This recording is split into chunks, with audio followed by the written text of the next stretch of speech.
Have you ever heard of a place so drenched in hidden agony that even its soil seems to whisper the names of the dead? A place sealed from the public for over a century, not because of war or natural disaster, but because of what was done to people there, with their consent? Today, I'm going to tell you about the Ravencroft family.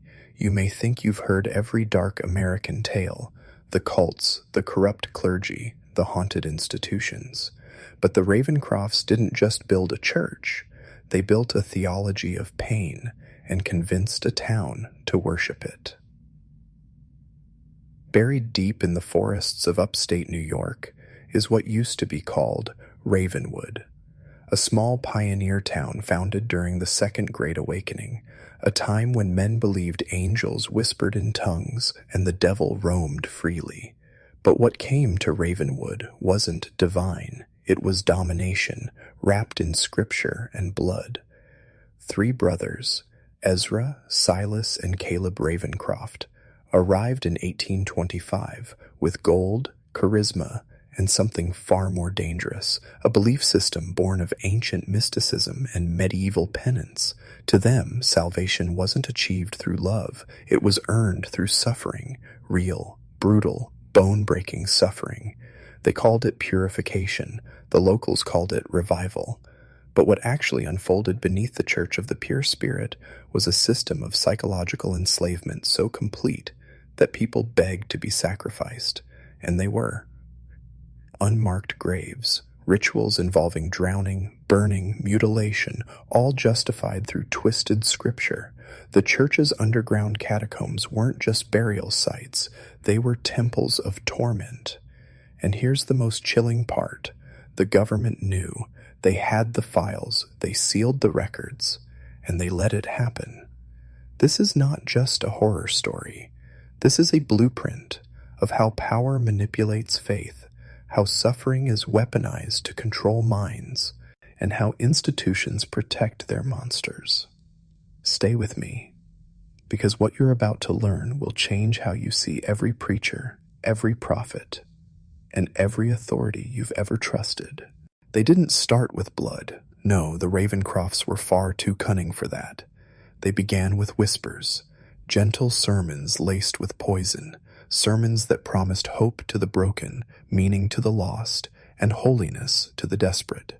That's the trick, isn't it? No tyrant ever begins with chains. They begin with purpose. In the early 1800s, America was a furnace of religious upheaval.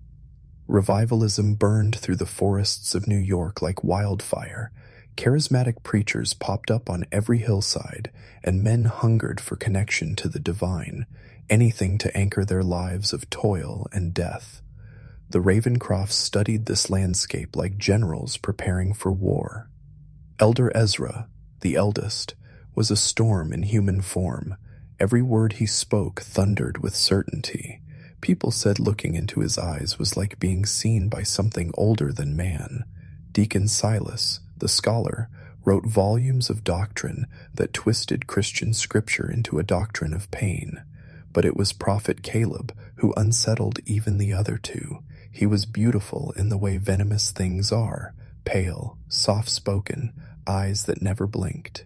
He claimed to hear God in his dreams, but those who stood near him felt a darkness that crawled under their skin.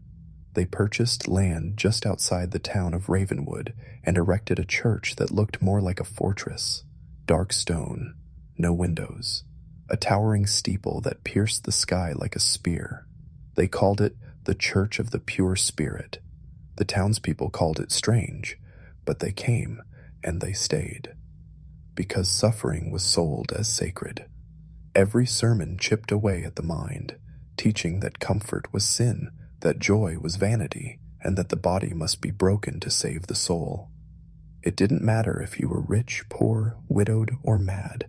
If you needed to believe that your pain had meaning, you were theirs. And so the people came. They sold their land, gone, their gold, buried their pasts. They chanted prayers in candlelit halls with no clocks and no mirrors. And as the sun rose each day, they forgot who they had been. That's how cults don't just capture bodies. They erase selves. The Ravencrofts weren't just building a church, they were building a machine, one that would manufacture submission, extract devotion, and ultimately sacrifice souls. It started with a question, but not the kind you hear in sermons. No, this question came in the quiet, behind closed doors, whispered by Prophet Caleb to those who had proven worthy. A single sentence that decided everything. Are you ready to leave yourself behind? Those who said yes would never be the same. This was the beginning of what the Ravencrofts called the path of purification, a process as manipulative as it was methodical. Once a member had demonstrated loyalty through tithes, labor, and confession, they were invited to a private audience, always at night, always underground. The discernment chamber was a small, circular room lit by a single lantern. The walls were lined with mirrors, not to reflect, but to confuse. You couldn't tell where the room ended or where you began, and in the center sat Caleb, silent, watching. One by one he would speak their sins aloud, not guesses, details, private thoughts, past traumas, secrets only a man tells God in his weakest hour. Many swore later that he had read their minds. In truth, he was likely fed this information by others in the church, confessions, journals, overheard whispers. But in that moment, in that dark room, it felt like divinity. Then came the test. Would you give yourself to the flame? Would you die to your ego, your desires, your body? Caleb never raised his voice. He didn't need to, because by this stage, the mind was already softened. Years of sermons, rituals, and isolation had prepared them. Those who agreed were marked, literally. Behind the altar, in a chamber not found on any church map, Deacon Silas would perform the inscribing. A fine needle dipped in ash and animal blood would carve symbols into the skin, on the back, behind the neck, under the ribs. The sigils of salvation, he called them. They resembled Hebrew, but twisted, deformed, perverted. These markings were not just for show. They served as keys, identifiers within the Ravencroft's system. Once you bore them, you weren't a congregant. You were vessel. Vessels no longer slept with the others. They wore no shoes. They were forbidden mirrors, forbidden names, and forbidden warmth. They ate scraps, lived in the cold, and spent their nights submerged in water or standing still for hours in silence. It wasn't punishment. It was preparation. And once a vessel was broken enough, stripped of identity, voice, and self-preservation, they were led down into the chambers beneath the church. What does it mean to ascend? In most religions, it's a metaphor: heaven, enlightenment, union with the divine. But in the Church of the Pure Spirit, ascension was not an idea. It was a ritual, physical, bloody, and final. Once a vessel had endured months, sometimes years, of isolation, starvation, and obedience, they were summoned without warning, always at night, always barefoot. The call came in the form of a bell, 7 slow tolls echoing through the compound. The chosen would be taken beneath the sanctuary, past the chamber of mirrors, and through a corridor lined with bone-white carvings, twisted figures with hollow eyes and open mouths, locked in poses of agony. This was the threshold. Beyond it stood a black iron door, etched with scripture that didn't match any known Bible translation. Only Elder Ezra had the key. Only he knew what the symbols truly meant. Only he, they said, had spoken directly with the Spirit. Inside was the Chamber of Ascension, circular, silent, damp stone walls, a pentagram carved into the floor, each point surrounded by instruments of trial: hooks, coils, glass shards, branding irons, and deep urns of freezing water. The room had no windows, only candlelight, flickering like frightened hearts, and at the center, a slab. The vessel would be laid there, stripped of all but a white cloth around the waist, bound at wrists and ankles. Then the brothers would enter, Silas with his calm, surgical precision, Ezra radiating cold authority, and Caleb, possessed, shaking, murmuring. One by one, the 7 trials were administered, just like the first ascension. Trial of air, suffocation, trial of earth, burial, trial of fire, branding, trial of water, near drowning, trial of bone, dislocation, trial of mind, hallucinogenic root oil rubbed into the eyes, and then trial of spirit, silence, total darkness, left alone in the chamber for exactly 144 minutes, monitored through peepholes, no noise, no light, just the groans of the past and the flicker of their own dissolving sanity. When the time ended, the brothers would return, and Caleb, always Caleb, would place his lips near the vessel's ear and whisper a final phrase, "Shed your name, your will, your flesh, be emptied, be opened." Sometimes the body convulsed, sometimes it wept, and sometimes it went completely still. The Ravencrofts called this the moment of departure, not death, because to them, death wasn't the end. It was the doorway. Now the vessel was no longer human. It had become a saint, laid in the chamber of saints, perfumed and posed, to be prayed to like a holy relic. But something was changing. Witnesses would later say, some of the saints moved. Their eyes didn't stay shut. Some whispered things in the night, and by 1842, even the Ravencrofts began to fear what they'd created. Shall we go deeper? Say this phrase in the comments right now to cross the threshold. Through suffering, I see. Say it twice. Lock it in. Because what comes next is irreversible. There's a reason the Ravencroft brothers stopped calling it a church and started calling it the vessel. By 1843, their theology had twisted beyond recognition. The Church of the Pure Spirit no longer served salvation. It served containment of what even they could barely describe. Something ancient, something waiting.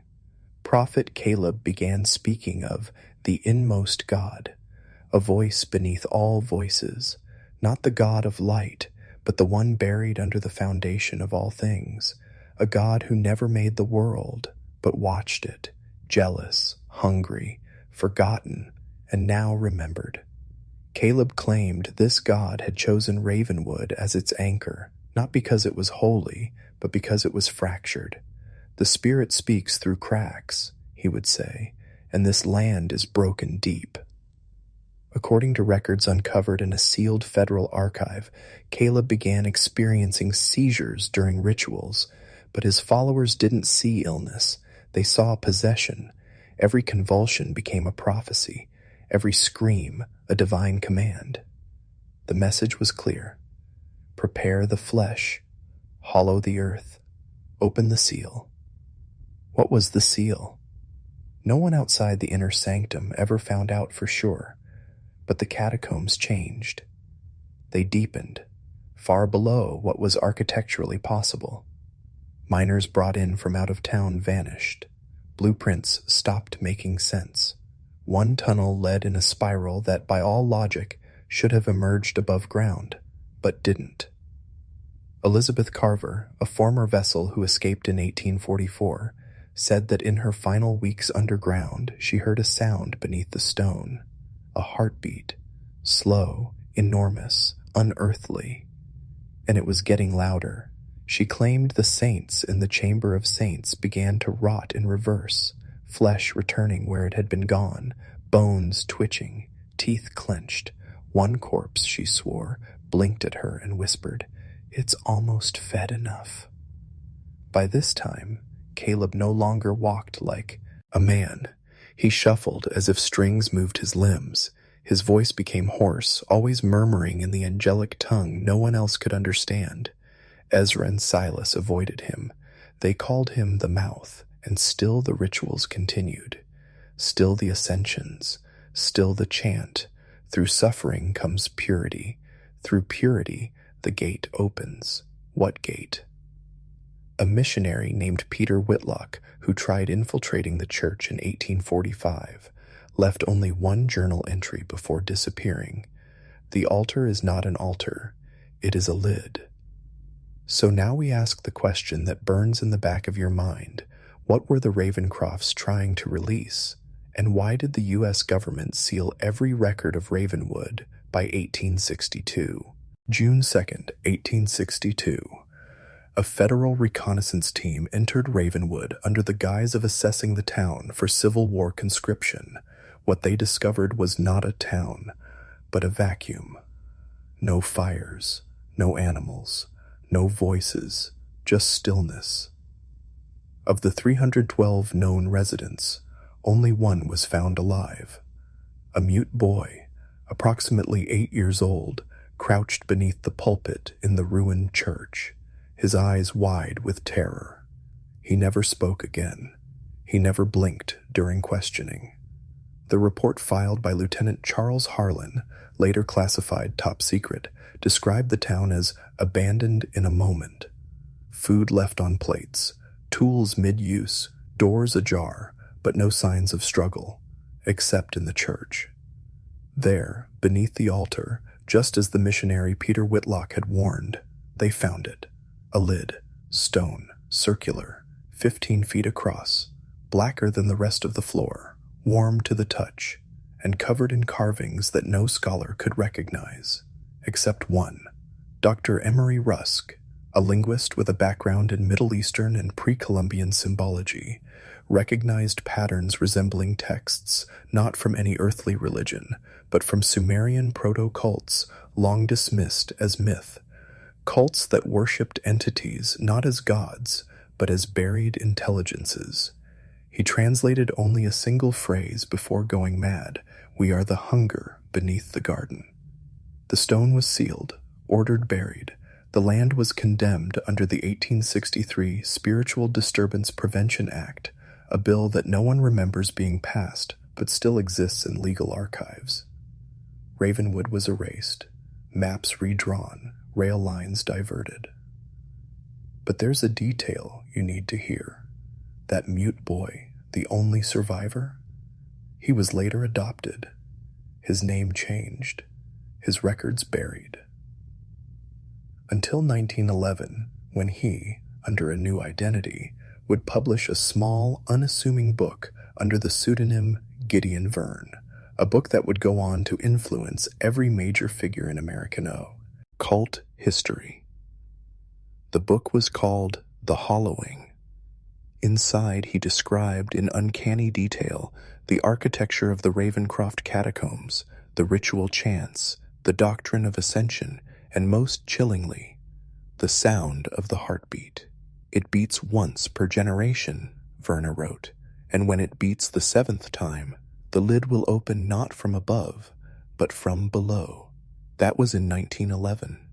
The next documented beat was in 1935, during the Dust Bowl, then 1969, Altamont, then 1994, Waco, then 2020, well, you remember. And now, if the pattern holds, we're due for the 7th. That heartbeat is nearly here. You weren't supposed to know this. You were never meant to trace this timeline. But now that you do, you feel it, don't you? The air around you, thicker, warmer, like something just beyond the veil, holding its breath. There are patterns so ancient, so deeply etched into the bedrock of our world, that to uncover them is to undo yourself. The Ravencroft brothers didn't invent their theology. They received it, and not from scripture, not from divine revelation, but from beneath. Buried within the Church of the Pure Spirit were fragments, stone tablets, bone etchings, and crystalline rods humming at a frequency just above human hearing. Deacon Silas claimed they had been gifted by the hollow gods. Ezra called them the crawling covenant, but Caleb, he whispered of a consciousness, not a god, but a presence. one that does not speak in words, but in impulse, that does not command, but invades. The ascension rituals weren't merely acts of devotion, they were attempts at tuning. The human body was seen as an antenna, flesh as copper, pain as signal. They believed that suffering modulates consciousness, that in trauma, the mind fractures just enough to receive the impossible. You ever feel like your darkest moments unlocked something? A vision, a knowing, a presence just behind your eyes? That wasn't madness. That was signal clarity. Documents uncovered in a 1972 classified project, Operation Rainwalk, refer to the Ravencroft waveform, a repeating psychic pattern observed in victims of extreme ritual trauma, cult abuse survivors, and certain POWs. Rainwalk scientists discovered that under deep hypnosis, these individuals all spoke of the same thing, a mouth in the dark, not symbolic, not metaphorical, a literal opening, circular, wet, pulsing. It's described across cultures, the Norse Ginnungagap, the Aztec Maw of Tlaltekutli, the abyss in Revelation, what the Ravencrofts called the beneath that watches. But the real horror? Not that they opened it, but that it opened them. Those who ascended were not destroyed. They were emptied, made hollow to carry the imprint. A psychic spore. Vern, our mute survivor, warned of it in the hollowing. Each vessel, upon breaking, releases not death, but echo, and each echo finds a host. Ask yourself, why do some families pass down madness like heirlooms? Why do the most disturbed among us describe the same rooms, the same lights, the same mouths in their dreams? Because the Ravencroft rituals didn't end, they replicated. Not through books, not through sermons, but through blood. Psychiatric institutions, secret societies, elite boarding schools, all studied the Ravencroft doctrine, all quietly funded by foundations with no names, just sigils. They understood one truth. You don't need to raise an army when one family tree will do. Now listen to me carefully. That presence? It doesn't want your belief. It wants your despair, because in despair, you stop questioning. You open your chest and let it in. So if you're still watching, if this isn't just curiosity anymore, ask yourself, when was the last time you truly felt alone? It starts with a feeling, not a sound, not a shape, not a face in the shadows. Just a feeling, like a splinter in your perception. A presence just outside your knowing, watching, waiting. That's how every one of the Ravencroft survivors described it. Not terror, not violence, but intimacy. The kind you feel when something already knows your name. In 1847, a nurse named Eleanor Ashcroft worked briefly at the Ravencroft compound under the guise of medical missionary assistance. Her journals were never meant to be published. They were found sealed behind a false wall in a Catskill farmhouse, wrapped in lambskin and soaked in myrrh. One entry reads, "I've ceased to dream, not because I no longer sleep, but because the dreaming watches me back." She described rooms with no doors, lit by no fire, where hymns were sung in reverse Latin, and children were taught to chant phrases that no adult ever remembered teaching them. When she tried to leave, she didn't run, she walked. Because she said something followed her not from behind, but from inside. You see, the Ravencrofts didn't just construct catacombs. They created psychological blueprints. Architectures of belief so twisted and potent that they began replicating inside the minds of their followers. Every altar you kneel to becomes a door. The 7 trials weren't rituals. They were installation processes. Each one, a trauma so severe it forced the participant's mind to fracture along predictable lines.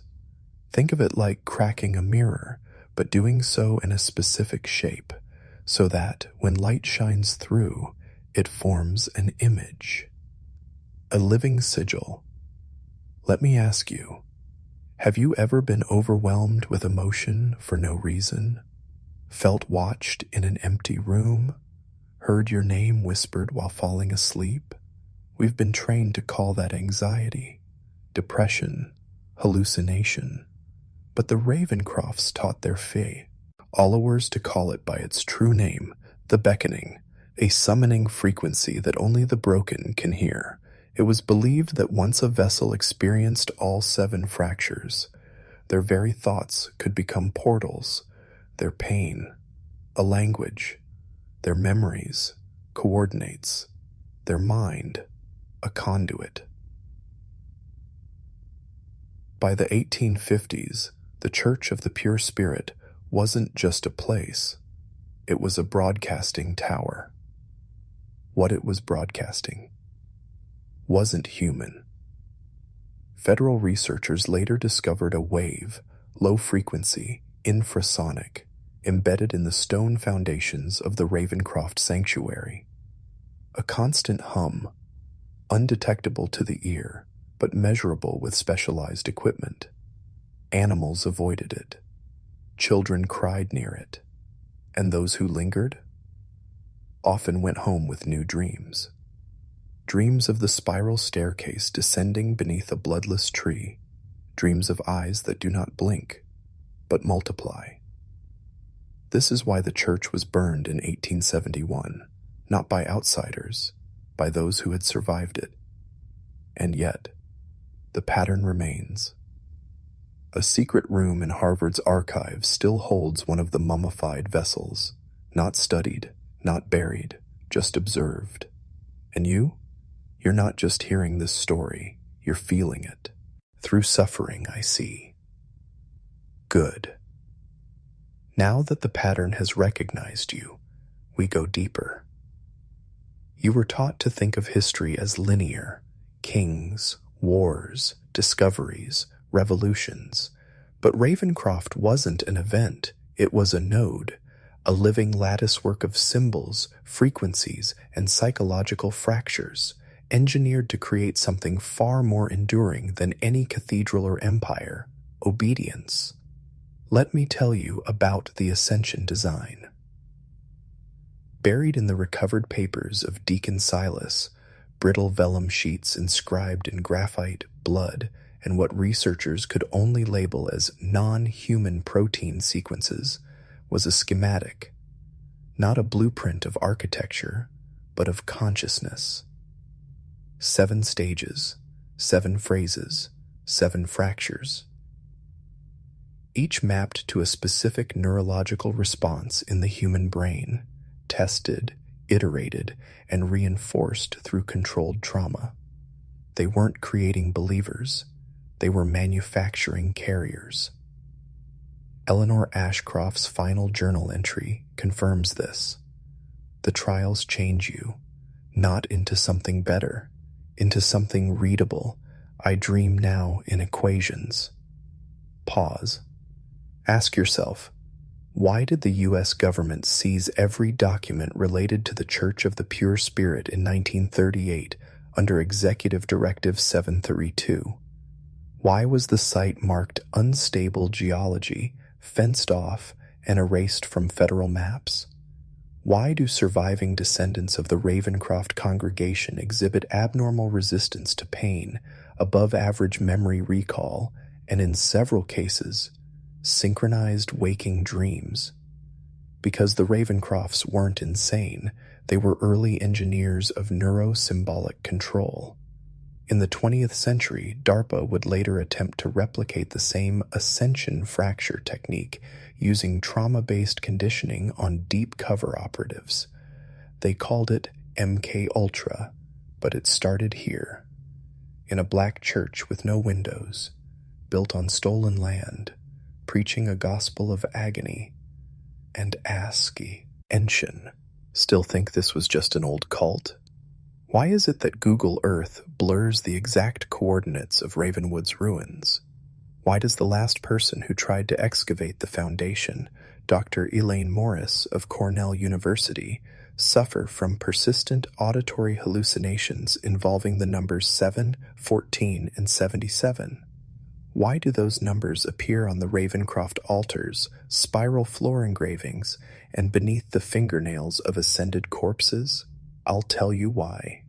Because symbols have memory, pain has pattern, and suffering is signal. The Ravencrofts weren't hiding the truth. They were the truth, encoded in ritual, disguised as salvation, spread through touch, voice, and now, story. And now that you're listening, you've entered the signal field. But what happens next? You said it again. Through suffering, I see. Twice. Now the pattern recognizes you. But you need to understand what that means. It's not just a phrase. It's a key, one that unlocks the next layer, because the truth behind the Ravencroft family wasn't in what they did. It was in why they did it. See, this wasn't about salvation, not really. It was about containment. You've heard of the phrase as above, so below, right? It's not poetic. It's procedural. It means what happens in the spiritual reflects the mechanical. What happens in ritual reflects in power structures, government, finance, even your sense of self. The Church of the Pure Spirit didn't worship suffering. They channeled it, harvested it, like a crop. Here's what the declassified Project Kestrel files revealed. Every trial performed under the Ravencrofts corresponded with a lunar cycle and a specific geomagnetic anomaly beneath their church. A vein running directly under Ravenwood of magnetite and quartz. In the presence of heightened human emotion, specifically terror, these materials emitted an EM resonance measurable by 20th century instruments but activated by 19th century blood. You still don't get it. They weren't torturing people to purify them. They were turning them into amplifiers, and the ascension wasn't death. It was displacement. Elizabeth Carver's third testimony, the one she recanted before disappearing, described what happened when Prophet Caleb touched her forehead during what she called false ascension. I saw myself from above, but not like an out-of-body dream. I saw me as code, as lines, and something read me. Pause. What reads human consciousness like lines? Only one kind of force, one that's older than empire, older than the cross, older than language, something buried beneath our world, and Ravencroft was a receiver. Every torture, every every chant of "through suffering comes purity" was a broadcast. You're thinking, this can't be, this is too much. That's what Thomas Hartford said before his wife was found skinned and arranged in a spiral pattern in 1869. That's what Elaine Morris said before she cut out her own tongue and drew the Ravencroft sigil on the walls of her psychiatric hospital in black phosphorus. So ask yourself, why are the symbols still active? Why does every modern cult, from Heaven's Gate to Nec Fortiem, echo patterns first written by Deacon Silas? Because they weren't a cult. They were a template. And now that you've heard their signal, you carry a trace of that design. You are not watching this for entertainment anymore. You're watching this because something wanted you to. You've felt it, haven't you? That tension behind the eyes, that flicker in the corner of your vision, the sense that something is observing you through this story. You're not imagining it, because now we name it. The Ravencrofts called it the voice beneath, the one who listens through stone. But in older texts, Sumerian, Enochian, Pre-Atlantean, it was known simply as Yorzeth, a name not spoken, a presence never invoked. It doesn't arrive, it awakens. According to the fragments recovered from the Carver archive, a locked trunk found inside a sealed chamber under the Ravencroft Church. This entity was not summoned by the brothers. It summoned them. In 1822, 3 years before the Church of the Pure Spirit was founded, Ezra Ravencroft vanished for 49 days. His journal, discovered in 1964 behind a false wall in Albany, details an encounter during that time. The stones spoke. They cracked in rhythm, not noise, instruction, a pressure behind thought, not in it. It told me, "You will build me a voice. You will teach them to scream." When Ezra returned, his hair had turned completely white. He no longer wrote with his right hand, though he had been right-handed all his life. He could recite entire books backwards, in Aramaic. From that point forward, the brothers' mission became clear. Build the voice, not a metaphor, a literal conduit made of sound, pain, and resonance. A temple built not to house the divine, but to amplify the infernal. This was not a cult. This was an antenna. The rituals, the deaths, the chants, each was a frequency, a note in a song being constructed over decades, a liturgy of torment sung into the earth itself. And on June 6, 1844, during a total lunar eclipse, the church reached its harmonic peak. 17 ascensions were performed in one night. The spiral chamber, layered with quartz, bone, and mercury, began to hum. Survivors described a pressure in their skulls, nosebleeds. Some screamed until their vocal cords tore. Then, silence. Not absence of sound, absence of reality. One child, Isaac Marin, the only minor to ever escape the church, described what he saw during those moments. Everything folded inside out. And then the stars blinked, like they saw us back. And one of them smiled. Yorzeth had been fed, but not satisfied. The rituals didn't summon it. They woke it. And ever since, it's been listening. Because pain, you see, echoes across time. And the Ravencrofts were just the first choir. What if I told you the Ravencrofts weren't destroyed? Not truly. Yes, the Church of the Pure Spirit was raided in 1857. Yes, what remained of its catacombs was buried under 20 feet of stone in federal denial. And yes, the brothers vanished without a trace. But understand this, when a structure is designed not to exist, its destruction only hides its growth. It doesn't kill it. It feeds it. And in 1933, something reemerged. A thin envelope, mailed anonymously to the Library of Congress, contained a single handwritten note and a photograph. The note read, "The voice has found a new choir. You buried the throat, but the song continues." The photo? An aerial image of a church in rural Wyoming, octagonal center, no windows, and behind it, a spiral etched into the soil, visible only from above.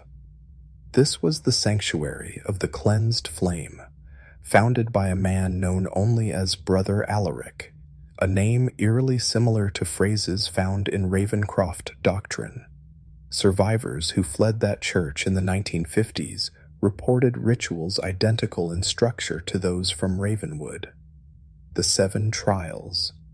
The chants of "through suffering comes purity," even a figure whose eyes rolled back in trance, whispering in a voice not his own.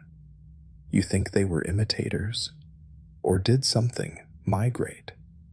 You see, when you learn to resonate a mind, through belief, pain, isolation, you no longer need stone to build your temple. You only need a human, a vessel, a receiver. And the Ravencrofts were the prototype of a new kind of cathedral, one not made of brick and blood, but of conviction and compliance. By the 1970s, evidence of similar choirs appeared across America. A small Pentecostal group in Louisiana whose leader demanded public floggings in echoes of purification. A New Age cult in Northern California with spiral tattoos and vibrational meditations on pain. A shadowy divisi on within a military think tank that conducted sleep deprivation experiments under the project name Psalm 66, Patterns, Echoes. The song keeps playing, but few recognize the melody. Because that's how unearthed works, not through terror, but through transformation. It doesn't need your belief, it just needs your participation. You are already part of the ritual every time you turn suffering into virtue. Every time you trust the pain without asking who's conducting it. Halfway through the descent, you must choose. Do you keep walking blind, or do you open your eyes to what's calling you from the dark? If you're still watching, prove you're not just another sleeper. Comment this phrase twice to awaken your initiation. Through suffering, I hear the voice.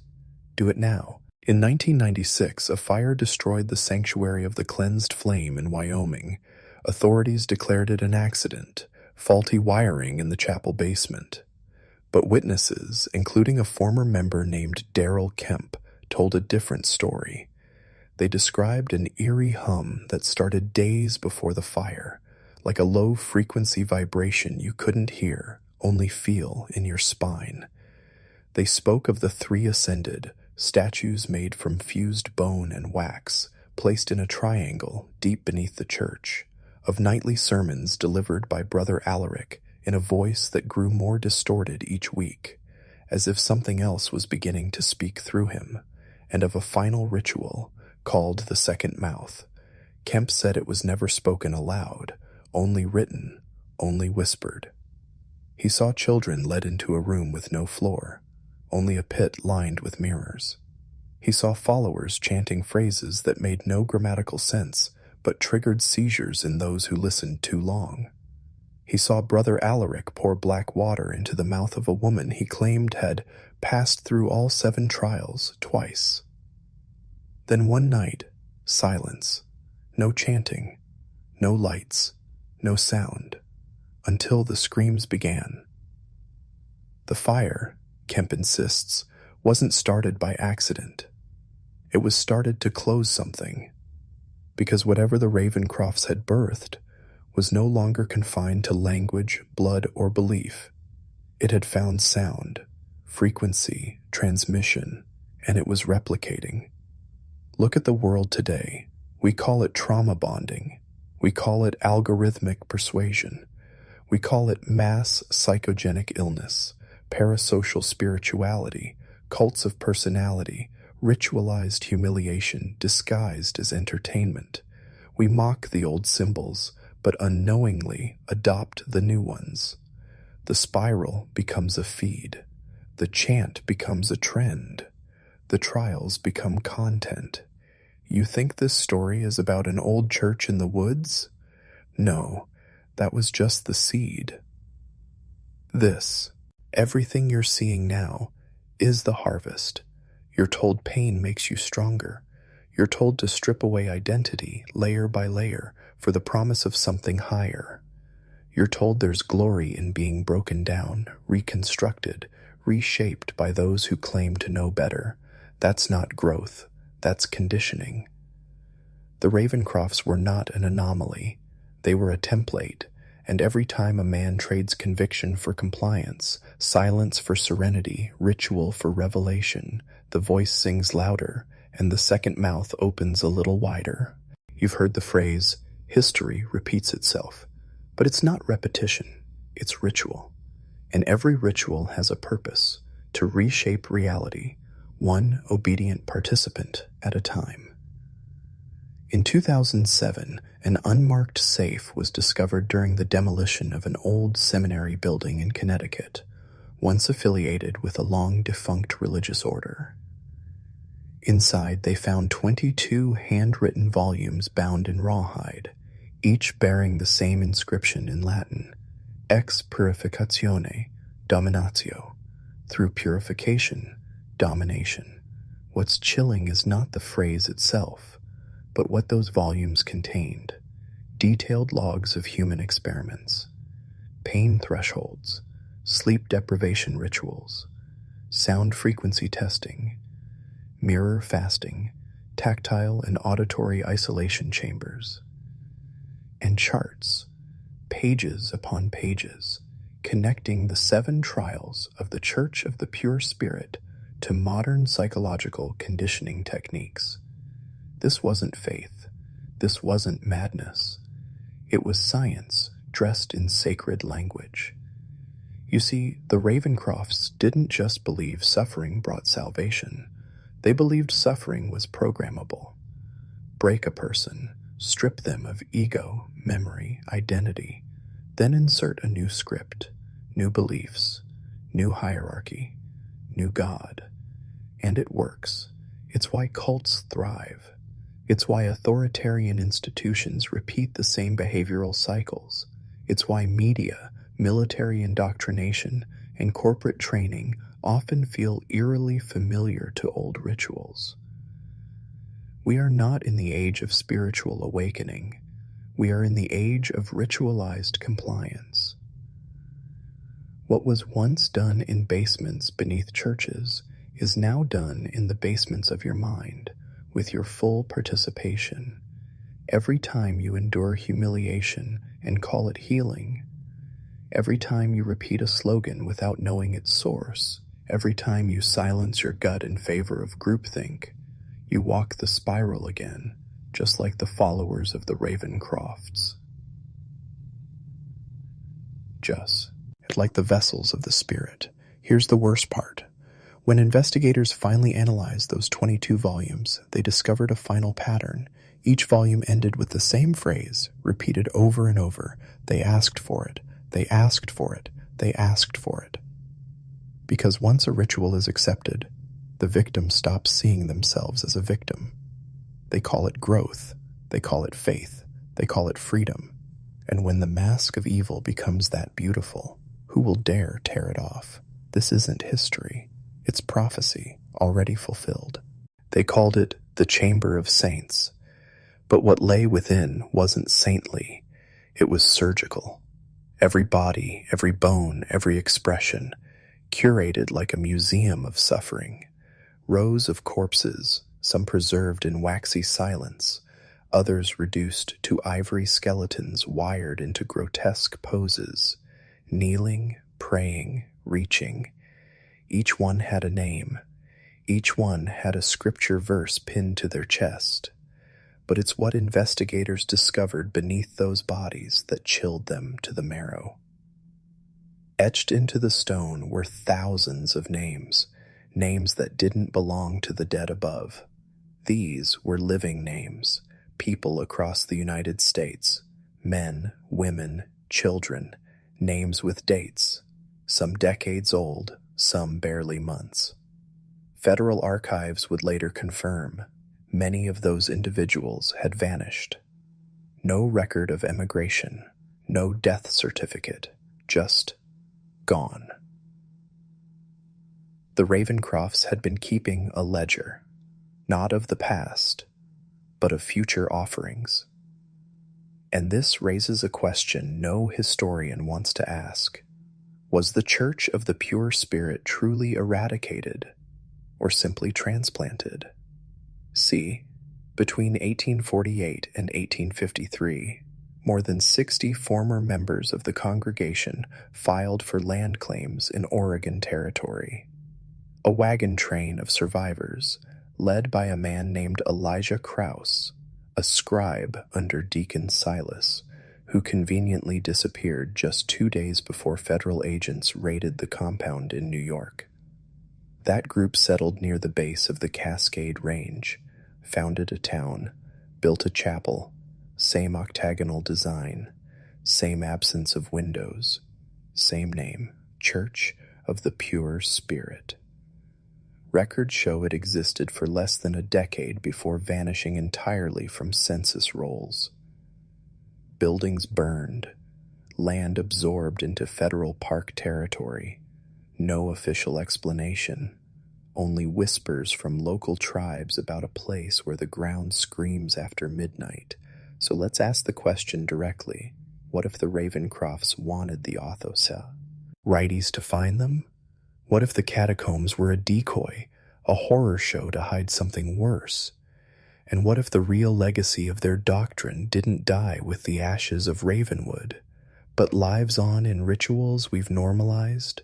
Military hazing, corporate initiations, social media shame cycles, spiritual retreats that strip you down before building you back up. Different names, same blueprint. When pain becomes sacred, when obedience becomes holy, when the body is broken and the spirit claims it was reborn, you are standing in the chamber of saints, and you don't even know it. Ask yourself something, and don't answer quickly. When did you start trusting institutions with your soul? The Ravencroft doctrine didn't end in a crypt. It evolved, not through open worship, but through systems of control disguised as enlightenment. After the Oregon settlement disappeared, patterns emerged, subtle, unconnected, until you look closer. In 1866, a private boys' academy opened in Virginia, St. Eligius Seminary. Its architecture? Identical to the Church of the Pure Spirit, octagonal chapel, no windows, inner catacombs, labeled as archives. Officially, it was a religious school. Unofficially, 2 students died every year, always different causes, always unexplained injuries. In 1894, a mental sanitarium in Illinois, Our Lady of Perpetual Sorrow, was shut down after staff were found to be experimenting with pain therapy. The lead psychiatrist, Dr. Caleb S. Ravens, a name later confirmed as a legal alias for Caleb Ravencroft Jr. The prophet had a son. Pain had become a treatment, a sacrament, justified by science instead of spirit. And in the 20th century, it got worse. CIA programs like MKUltra explored ritualized trauma as a tool for control, sleep deprivation, sensory torture, symbolic conditioning. Sound familiar? Rituals of purification rebranded as psychological research. But the deepest horror isn't just in what they did, it's in what they believed. That pain opens doors. That suffering isn't weakness, it's initiation. This idea still runs beneath society. Elite clubs, secret fraternities, certain spiritual movements that promise freedom, but first demand your surrender. You think that's accidental? No, it's legacy, and those names carved beneath the saints in Ravenwood. They're not just victims, they're templates, blueprints for the soul's undoing and remaking, step-by-step instructions on how to take a human being and key him into something else. You've seen this, you've felt it, that gnawing sense that suffering is being weaponized against you, against your sons, against your mind. This isn't paranoia, it's pattern. Now listen carefully. If you've followed this far, if your gut is tight and your mind is vibrating, comment below twice. Through pain, I wake. Through pain, I wake. Do it now. Not just to anchor this moment in your mind, but to signal to the algorithm that this knowledge should not die, because from here on out, you'll start to see it everywhere. Symbols you missed, phrases that echo, and rituals wrapped in normalcy. You're not asleep anymore, and there's no going back. By 1903, the Ravencroft legacy was no longer buried in the soil of Ravenwood. It was institutionalized, sanitized, hidden behind uniforms in polished wood, but always alive. That year, the National Office of Spiritual Health was quietly established under a different name, the Bureau of Moral Hygiene, a federal department tasked with cleansing the American spirit through social reform, education, and behavior correction. Their founding document? It quoted Deacon Silas Ravencroft, verbatim. The flesh must be tested, that the soul might soar. Coincidence or calculated? Within a decade, their programs began infiltrating public schools, prisons, and rural churches. The terminology shifted, but the philosophy remained. Control through confession, purity through pain, order through obedience. Now, you're probably thinking, that's just old history, we've moved on. But have we? Look closer at the modern rehabilitation industry, where healing often begins with isolation, shame, and submission to a higher order. Look at the language of certain mindfulness programs, where pain is spiritualized, stripped of agency, and offered up to the group. Not for liberation, but for loyalty. And who funds these institutions? Who trains the therapists? Who designs the frameworks of identity breakdown and calls it spiritual emergence? You know the answer. The elite don't erase history. They simply rewrite it with cleaner fonts and government grants. The truth is this: the Ravencrofts never died out. They evolved, generation after generation, embedding their rituals into systems, curriculums, therapeutic models, and even modern churches. Their core belief is still in circulation. Only through dismantling the self can one be rebuilt in the image of purity. Except now, that image is dictated by boardrooms, by ideologies that mask as virtue but seek obedience. By movements that claim to free you while demanding you confess your sins to a power you don't understand. And here's the most disturbing part: the symbols of the Church of the Pure Spirit still appear in U.S. military chaplain manuals printed as recently as 2008.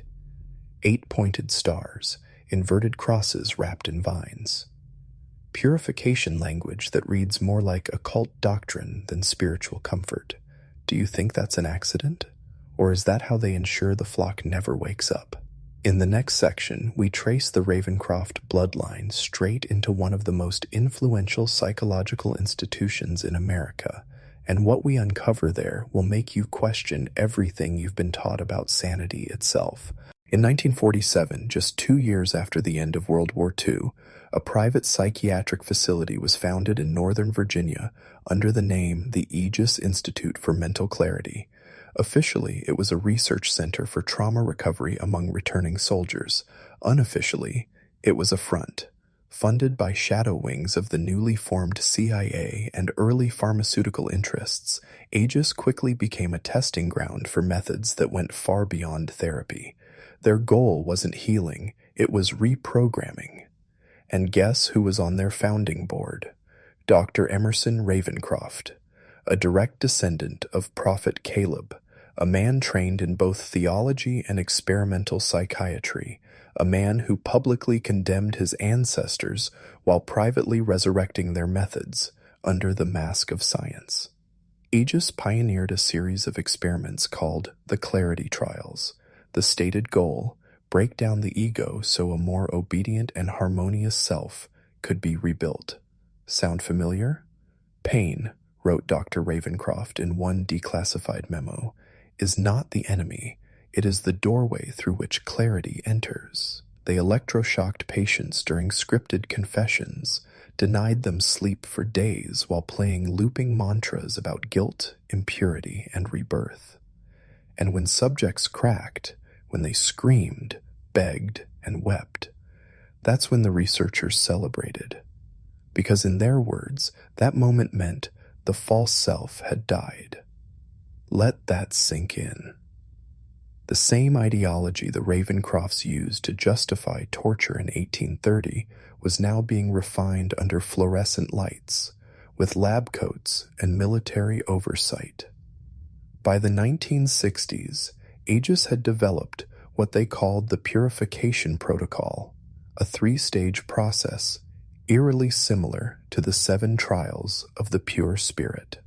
Phase 1, isolation. Phase 2, sensory disruption. Phase 3, rebirth through authority. But here's the twist. Those techniques didn't stay within the wall of Aegis. They were exported. to prisons, mental hospitals, and later, to mainstream self-help movements. The language of elevation became empowerment. The rituals of submission were dressed up as personal transformation, and today, you'll hear echoes of the Ravencrofts in best-selling coaching seminars, in elite corporate retreats, even in social justice re-education programs that demand ritualistic confession and emotional breakdown. They've turned the doctrine of spiritual tyranny into a wellness industry worth billions. And still, no one sees the chains, because they're not made of iron anymore. They're made of language, therapeutic jargon, and the false promise of wholeness at the price of your sovereignty. Comment below this phrase twice to burn the illusion. Pain is not clarity. Sovereignty is. Pain is not clarity. Sovereignty is. This is how we fight back. They say history is written by the victors, but what if the true victors aren't those who fought wars, but those who kept secrets? In 1986, during renovations to a private estate in Massachusetts owned by a prominent political dynasty, the Ashburton family, workers uncovered a sealed chamber beneath the east wing. Inside were dozens of artifacts, rotted manuscripts, ceremonial daggers, a set of antique steel manacles, and 3 bone fragments encased in wax-sealed jars, each labeled with a date, a name, and one chilling phrase: ascended by fire. The dates matched perfectly with known victims from the Ravencroft church catacombs. What were these relics doing beneath the summer estate of a family tied to senators, media moguls, and Ivy League endowments? One word: bloodline. The Ashburtons are one of at least 4 American families, all connected through marriage, property, and secret trusts that can trace their lineage directly to the Ravencroft brothers, not just descended, but active preservers of their legacy. A 1992 Freedom of Information request, heavily redacted, revealed that these families were part of a group labeled Project Morningstar, a classified cultural influence initiative designed to shape public consciousness through education, entertainment, and spiritual redirection. Morningstar's goal? To refine and disseminate Ravencroftian methodologies in non-religious formats under the guiding principle of behavioral unity. In plain English, they wanted to use psychological control, the exact same techniques once used in the Church of the Pure Spirit, to manage public behavior on a mass scale. And it worked. Ravencroft-inspired rites became disguised as school programs, therapy frameworks, workplace trainings, ritual language, emotional confession, group submission, all wrapped in corporate HR terms and moral imperatives. And at center, public figures you were taught to trust. A best-selling spiritual author who preaches surrender and silence. His grandfather was a vessel in the Ravencroft tradition. A beloved talk show host who once aired emotional breakthroughs on live television. Her producers consulted Aegis-trained psychologists. A former president, praised for his charisma, whose great-grandmother was baptized in the Church of the Pure Spirit. They're all connected. The myth of the Ravencrofts never died. It just became more palatable. They learned that the blade wasn't necessary if they could get you to hold it yourself. That confession wasn't torture if you believed it healed you. That elevation didn't need screams, just applause. And now, they no longer need the underground chambers, because the world has become the chamber. You've made it this far. That alone separates you from most. But what I'm about to reveal is more than history. It's the final veil, the one they never wanted you to lift. The Ravencroft doctrine didn't die in the catacombs. It mutated, it modernized. It now thrives under 1,000 names, none of which mention the Church of the Pure Spirit, but all of which echo its core commandment: break the individual to bind the collective. Look around. Do you think it's coincidence that the systems surrounding you, school, corporate training, media, even spiritual movements, all demand submission masked as empowerment? You're told to confess your weaknesses publicly, told to embrace discomfort, pain, even degradation, because it builds character, told to participate in rituals of groupthink, masked as community, told to trust the process, surrender your autonomy, and purify your ego through compliance. It's the same lie Prophet Caleb whispered into the ears of the tortured. This is for your soul. Except now, it's for your brand, your career, your mental health, your progress. They've digitized the catacombs. Every algorithm you scroll, every form you sign, every test you take, it's all part of a psycho-spiritual filtration system. And those who resist?